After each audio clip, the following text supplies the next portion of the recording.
Halo, Assalamualaikum warahmatullahi wabarakatuh. Perkenalkan, nama saya Fauzan Farid Nugroho, Kimia 2021, Fakultas MIPA Universitas Negeri Jakarta.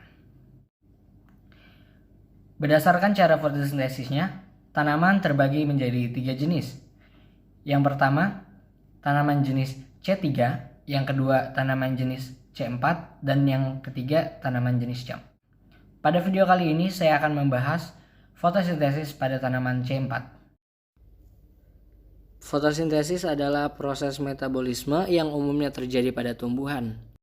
Nah, fotosintesis ini berbahan dasar CO2 dan H2O adalah air dibantu dengan cahaya matahari dan klorofil. Itu menghasilkan hasil yaitu C6H12O6 yang adalah karbohidrat dan juga oksigen. Kalau penyetaraannya bisa dilihat pada gambar ini ya. Nah, pada proses fotosintesis itu terbagi menjadi dua.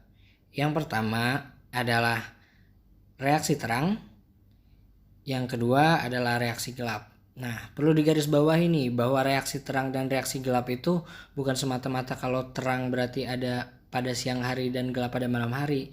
Terang itu karena membutuhkan cahaya, sedangkan gelap tidak membutuhkan cahaya atau light independent. Yang membedakan C3, C4, dan CAM ada pada reaksi gelap. Kita akan bahas reaksi gelap pada C4.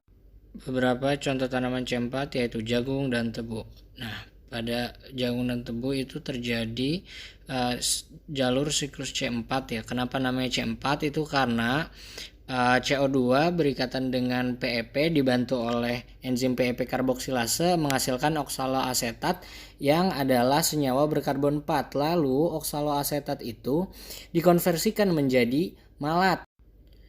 Nah, malat ini nantinya masuk ke dalam seludang pembuluh lalu melepas lagi CO2 menjadi pirufat. Pirufat itu nanti naik lagi ke mesofil. Nah, berikatan dengan ATP lalu menjadi lagi PEP.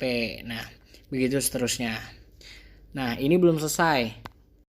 Pertanyaannya sekarang kenapa kok ada atas dan bawah? Nah, itu adalah anatomi daun krans, yaitu di mana kalau kita bisa lihat di sini itu anatomi daun krans adalah struktur khusus pada tanaman C4 di mana sel-sel mesofil berkerumun di sekitar sel seludang pembuluh membentuk seperti cincin. Kalau kita lihat gambarnya kayak cincin gitu ya.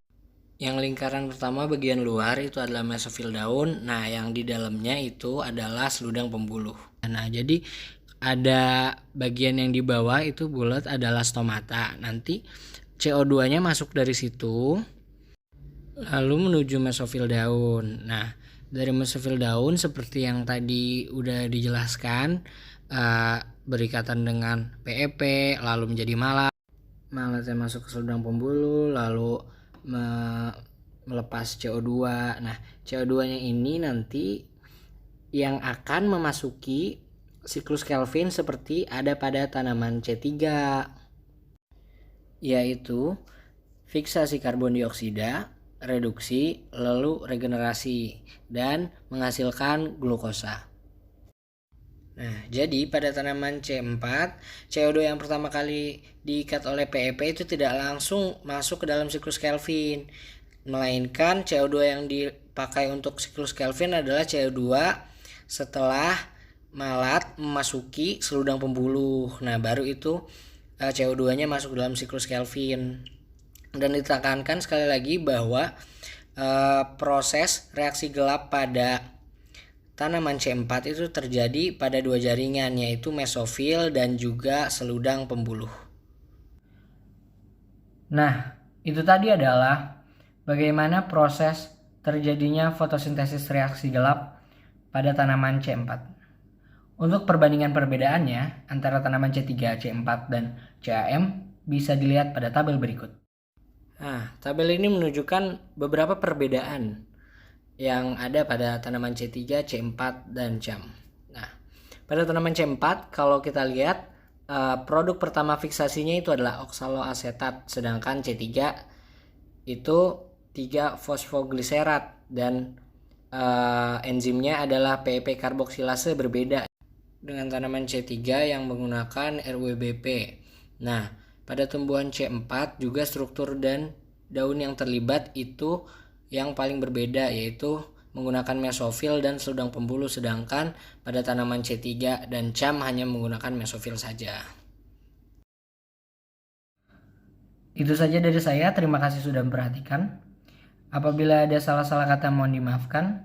Wabillahi taufiq wal hidayah. Wassalamualaikum warahmatullahi wabarakatuh.